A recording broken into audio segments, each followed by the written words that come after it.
வணக்கம். நான் தான் தட்டுக்கோள். இதுதான் தோட்டு கொய்யாக்கா.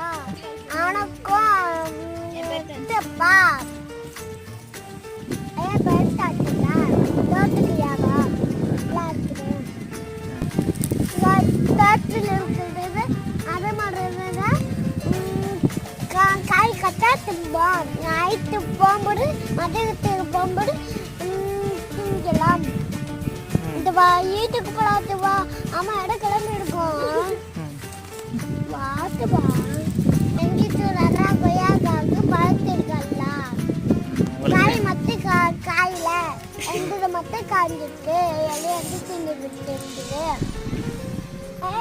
காலையில எடுத்து எப்படி கொடுப்பேன்? கிட்டப்பா தள்ளி கொத்து அம்மா ஊருக்கு போறேன். பாய்.